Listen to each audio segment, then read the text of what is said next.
Hello friends, this is Pastor Steve Knudsen with The Light for Today.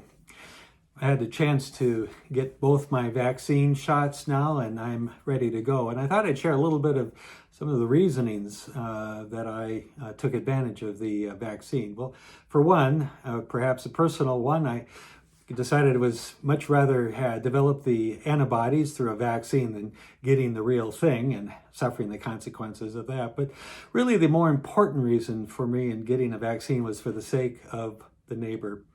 By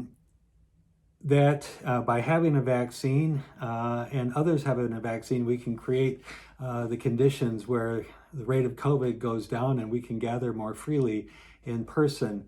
When I think about for the sake of the neighbor, I think about the freedom that we seek and desire to gather together in worship freely without masks. I look forward to that day when we might gather and simply have a donut hole together without fear.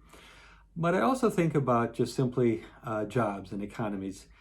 That when the reason I got a vaccine is so that there might be that day when we can gather freely in restaurants and in theaters, and that people whose employment is dependent upon that can return to work, and there can be fullness of jobs and businesses and commerce and life and community all over again.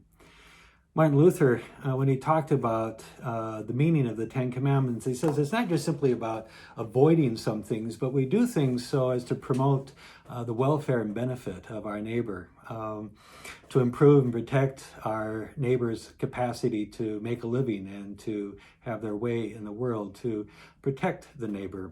So when I think about getting a vaccine, I think about it for the sake of my neighbor, to love my neighbor, to create the conditions for my neighbor to live freely and fully so that my neighbor and this community might thrive. And so I think about it not so much in terms of what I get for me personally as what I make possible for the neighbor.